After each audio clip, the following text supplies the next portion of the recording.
Welcome to Democracy Now!, democracynow.org, the War and Peace Report. I'm Amy Goodman. The United Nations is urging Israel to open the Rafah border crossing to allow urgently needed aid into the Gaza Strip. This comes as 41 aid groups, including Oxfam and the Norwegian Refugee Council, have published an open letter accusing Israel of arbitrarily rejecting aid deliveries into Gaza. The letter says, quote, aid denied by Israeli authorities includes tents and tarpaulins, blankets, mattresses, food and nutrition supplies, hygiene kits, sanitation materials, assistive devices, and children's clothing, all of which should be unrestricted during the ceasefire, they wrote.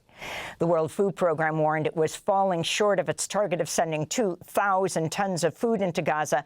Meanwhile, the WHO described Gaza's starvation crisis as still catastrophic. There is increase in amount after the ceasefire, but what is entering Gaza is significantly below the required target. Significantly below the required target. And that also can explain the second, can be an answer to the second question. Is there a dent in hunger level? So if the aid that's entering Gaza is significantly low, it cannot dent the hunger level. And the situation still remains catastrophic because what's entering is not enough. In Israel, Secretary of State Marco Rubio met with senior Israeli army officials and held a news conference in Kiryat Gat, the site of a new international command center with troops from the U.S., U.K., Jordan, and UAE. Rubio said the UN Agency for Palestinian Refugees, known as UNRWA, cannot have a role in the Gaza Strip. He called it a, quote, subsidiary of Hamas, unquote. Since the U.S.-brokered ceasefire came into effect October 10th, Israel's killed nearly 100 Palestinians and wounded 230 in Gaza. President Trump responded Thursday to the Israeli Knesset's vote advancing legislation that would annex the occupied West Bank. The West Bank is, don't worry about the West Bank. Israel's not going to do anything with the West Bank, okay? Don't worry about it. Is that your question? They're not going to do anything with the West Bank. Don't worry about it. Israel's doing very well. They're not going to do anything with it. This follows a Time magazine interview in which Trump firmly opposed Israeli annexation, saying, quote, it won't happen because I gave my word to the Arab countries. Israel would lose all of its support from the United States if that happened, unquote. Separately, Secretary of State Marco Rubio called annexation in the West Bank a, quote, threat to the peace process. Meanwhile, Al Jazeera is reporting a child has died after being wounded by Israeli forces during a raid in the occupied West Bank town of Nablus. UNRWA reports more than 1,000 Palestinians have been killed in settler and Israeli army attacks in the West Bank since October 7, 2023. We'll have more on this story later in the broadcast with the Secretary General of the Norwegian Refugee Council. Members of the Israeli opposition are slamming far-right Finance Minister Bezalel Smotrich for his what they call harmful comments about Saudi Arabia. Smotrich resorted to stereotypes when he said he wouldn't agree to a normalization deal with Saudi Arabia if it required Israel to recognize a Palestinian state.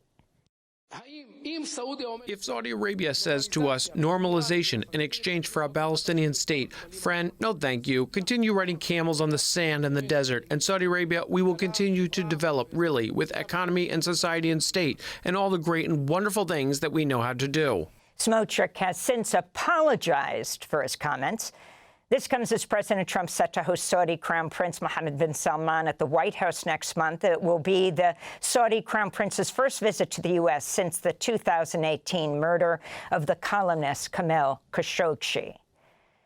President Trump asserted Thursday that he had the authority to continue to launch airstrikes against alleged drug boats in international waters without a congressional declaration of war. Since September, the Pentagon says it struck 9 such boats, killing 37 people. I don't think we're going to necessarily ask for a declaration of war. I think we're just going to kill people that are bringing drugs into our country. Okay? We're going to kill them. You know, they're going to be like dead. Okay? Trump also denied reports by the Wall Street Journal the U.S. is sending B-1 bombers near Venezuela. Meanwhile, Venezuela's defense minister, Vladimir Pedrino Lopez, announced he's deploying armed forces along Venezuela's coastline. No pasará No attempt to destabilize the Venezuelan nation will pass through here. They may send, however, many CIA-affiliated units and covert operations from any flank of the nation, and any attempt will fail, as they have failed so far. President Trump says he suspended trade talks with Canada over an ad produced by the government of Ontario that criticizes tariffs. The ad features excerpts of a 1987 address by then-President Ronald Reagan warning of the dire consequences of high tariffs, like the 35% tariff Trump has imposed on most Canadian goods not covered under a trade agreement. High tariffs inevitably lead to retaliation by foreign countries and the triggering of fierce trade wars.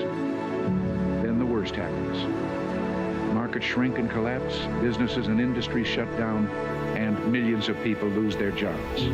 In a social media post, Trump lashed out at the one-minute ad, calling it fake, writing, quote, "Based on their egregious behavior, all trade negotiations with Canada are hereby terminated," unquote. Former House Speaker, longtime San Francisco Congress member Nancy Pelosi is warning federal agents they could face arrest by local police if they break California law while carrying out immigration sweeps. In a statement, Pelosi wrote, quote, "While the president may enjoy absolute immunity courtesy of his rogue Supreme Court, those who operate under his orders do not. Our state and local authorities may arrest federal agents if they break California law, and if they're convicted, the president cannot pardon them," unquote. In response, Deputy Attorney General Todd Blanche wrote on X, quote, "Stand down or face prosecution. No one threatens our agents. No one will stop us from making America safe again," unquote. A group of civil and human rights groups is calling on Immigration and Customs Enforcement to end the jailing of pregnant people and to immediately investigate reports of severe medical neglect in ICE jails in Louisiana and Georgia. A joint letter signed by the National Immigration Project, the ACLU, and others described the shackling of pregnant people during transport, solitary confinement, the denial of prenatal vitamins, inadequate food, and delayed or substandard medical care. They say one woman experienced a dangerous infection after a miscarriage due to ICE's medical neglect. Meanwhile, CNN is reporting the Department of Homeland Security is funneling $10 billion from the Navy in order to construct a sprawling network of migrant detention centers nationwide, funneling to the Navy. A source tells CNN the jails could hold as many as 10,000 people apiece. The federal government shutdown has entered its 24th day. It's now the second longest in U.S. history, rivaled only by the 2018-19 shutdown during Trump's first term. On Thursday, the Senate rejected competing partisan bills to compensate some federal workers who've gone without pay since early October. This comes as at least 36 states are warning they're preparing to suspend November payments to SNAP, the Supplemental Nutrition Assistance Program. The Center for Budget and Policy Priorities warns that would leave about 1 out of every 8 people in the U.S. without food assistance, including some 16 million children, 8 million older adults, and 4 million people with disabilities.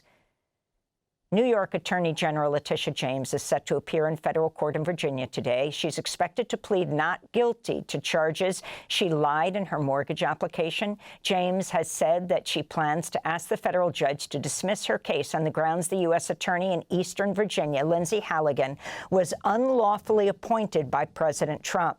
Last month, Trump forced out Halligan's predecessor, the Trump-appointed Eric Siebert, after he refused to bring indictments against James and the former FBI Director James Comey.